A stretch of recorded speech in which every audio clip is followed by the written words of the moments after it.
This year's most jaw-dropping IPO didn't come from big tech's usual suspects. It came from a design platform quietly rewriting how the world builds products. A couple of college students created a tool so powerful, it took on Adobe, redefined collaboration, and reshaped how the world designs and ships software. Today, we're talking about one of the most talked about new stocks of 2025, Figma, how it went from a college-born idea to a Wall Street phenomenon that tripled its share price in a single day. But its meteoric rise on the New York Stock Exchange to a market cap of over $50 billion has also come with a price tag that analysts are calling extremely expensive. Hey everyone, welcome back to the Capital Navigator, the channel where we dive into the rise, reinvention, and reality of the world's most influential companies. In this deep dive, you'll get the origin story, how two students turned the browser into a professional design engine, the playbook, the product decisions that rewired the workflow from designers to developers, the market moment, a debut that tripled on day one and ignited a valuation debate, and finally, what Figma's next act could mean for teams, creators, and investors. If you're building products, investing in SaaS, or just love great strategy, this one's for you. The origins. To understand Figma's success, we have to go back to 2012. At Brown University, two students, Dylan Field, a soft-spoken product visionary, and Evan Wallace, a technical wizard, were obsessed with a single idea.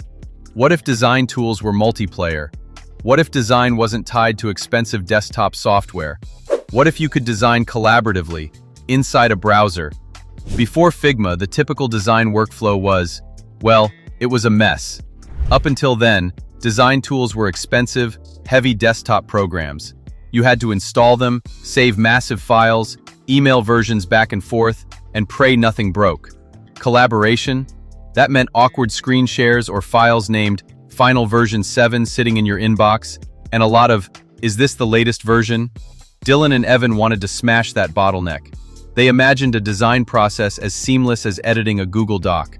Multiple people anywhere in the world all working on the same file at once. No downloads, no friction. There was a huge technical wall to climb. The browser wasn't known for handling high-fidelity graphics with desktop-class performance. Evan, the technical mastermind, built a custom programming language called SKU and leveraged WebGL to create a high-performance graphics engine that could run right in your browser. This wasn't a wrapper for a desktop app. It was a graphics engine built for the browser. Dylan, with a product vision laser-focused on community and user experience, drove the mission: eliminate the gap between imagination and reality.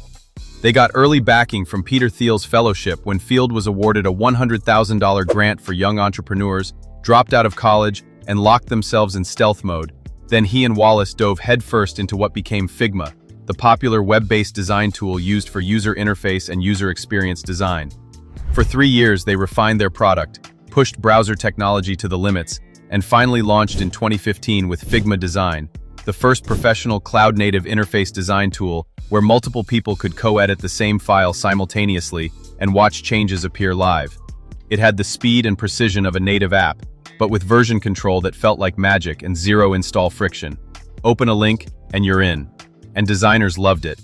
Finally, a tool that let them design, prototype, and get feedback, all in the same place, from any device. This commitment to accessibility and collaboration is what allowed Figma to build a massive and fiercely loyal community. It's not just a tool, it's a culture. It became the go-to platform for startups and tech companies who valued speed and agility. Figma's user base grew organically and virally as teams introduced the tool to new colleagues, who in turn introduced it to other teams, creating a powerful network effect. This grassroots adoption was the foundation of its eventual dominance in the market. Over the next decade, Figma would evolve from a tool into a platform, not just for pixels, but for the entire journey from idea to shipped product. In 2017, Figma flipped the switch on monetization. They launched a freemium model. They offer a robust free tier that allows individual designers and small teams to use the core features of the platform. This serves as a powerful top-of-funnel tool. People fall in love with Figma's simplicity and power for free, and once they're hooked, they naturally want to upgrade as their needs and team sizes grow. One designer would invite a developer. That developer would invite a product manager. Soon, entire teams were working inside Figma, without ever talking to procurement. It wasn't just a SaaS pricing model, it was a growth engine. By 2019, they launched Figma Community, a public library where anyone could publish design systems, plugins, templates, and UI kits. Think GitHub, but for designers. It transformed Figma from a tool into a platform. The platform. Figma's product lineup has exploded since its foundation. Each launch wasn't random. It was a calculated step toward owning the entire digital creation workflow. The core. Figma Design, a real-time UI design and prototyping workspace in the cloud. The differentiators were simple to describe and hard to copy. Multiplayer editing. Watch cursors move, comment, resolve feedback instantly. Link-native sharing. Collaboration that works like Google Docs, not email attachments and versioning without friction. This wasn't just faster, it changed who could participate. Product managers, engineers, marketers, all could jump in, view, comment, and align without needing a license to a heavy desktop app. The whiteboard. FigJam, an online whiteboard for brainstorming, diagramming, and workshops. Born from organic community use cases, it quickly became a go-to for remote teams. It felt playful but powerful. Sticky notes, shapes, quick flows, and facilitation tools. The magic was in the adjacency. The same people kicking off a problem in FigJam could refine it in Figma Design and review it in the same browser window. Crossing the aisle. Dev Mode, a specialized view for developers to inspect designs, extract CSS React code, and link directly to their IDEs. This solved the classic handoff nightmare between design and engineering, reducing miscommunication and speeding up product cycles. Presenting the work. Figma Slides, a collaborative presentation tool leveraging the design power of Figma. Why? Because users were already hacking Figma to make slides, so the company made it official, with interactive elements from FigJam baked in. You could stay in the same ecosystem to tell the story. Pitch decks, product reviews, design critiques, all linked to the real design files underneath.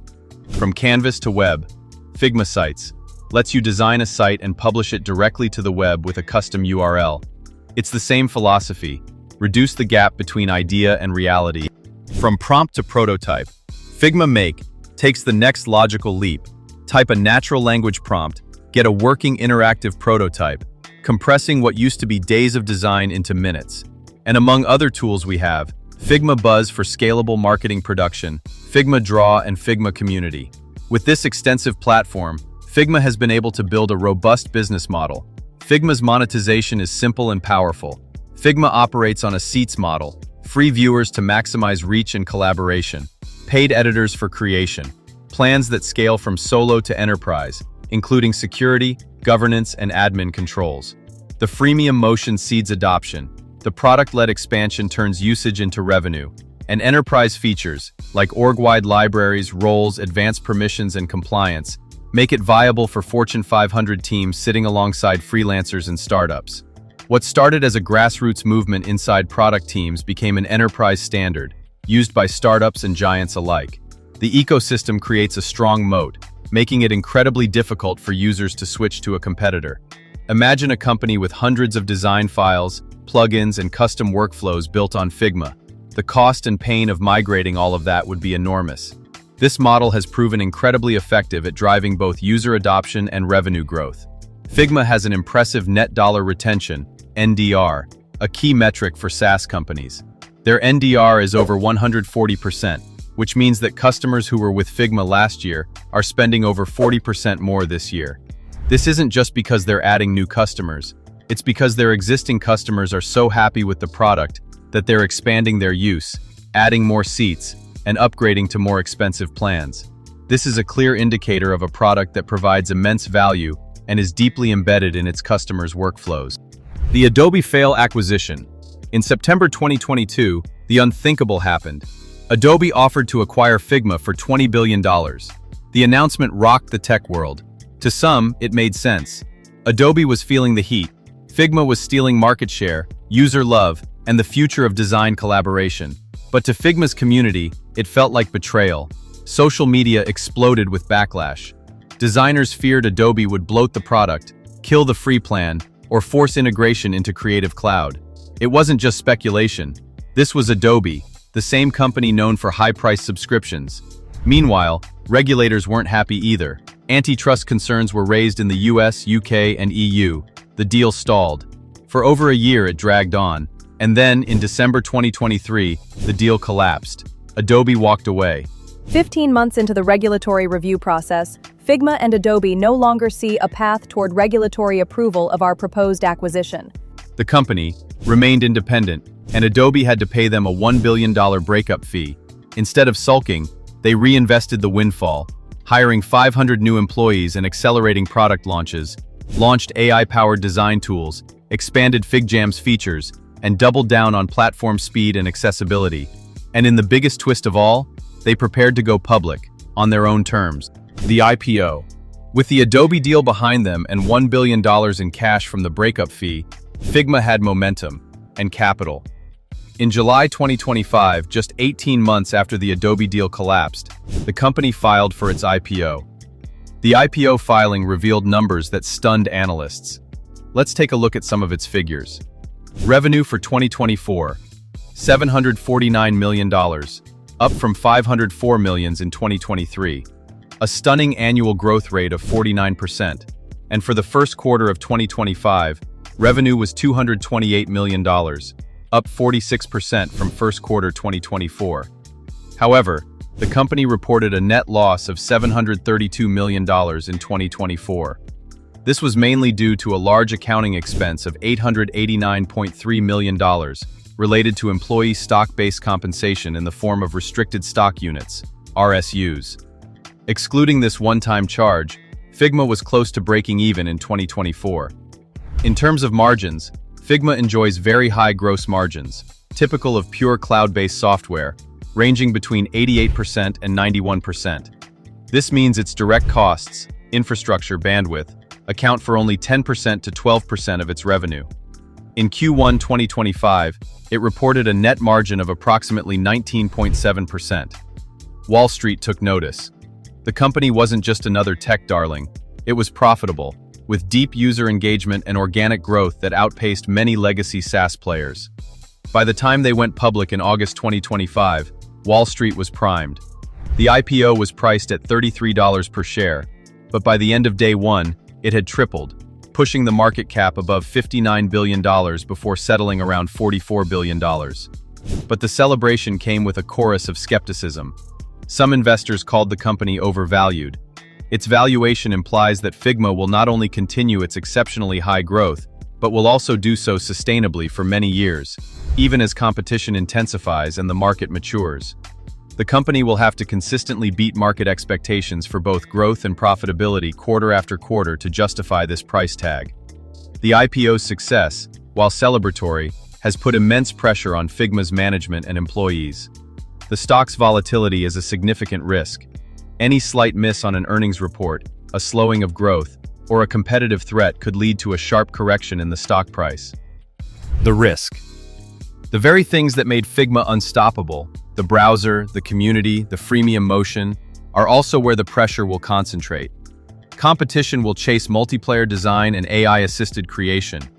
Adobe didn't walk away from the acquisition happy.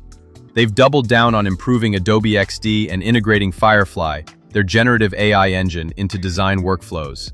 And then you have tools like Penpot, open source, Framer, focused on live websites, and Canva, dominant in presentations and social media. Each is carving out its niche. If Figma doesn't keep expanding horizontally, it risks being boxed in. AI will get better at drafts and variations, potentially pushing more creation into prompts and templates.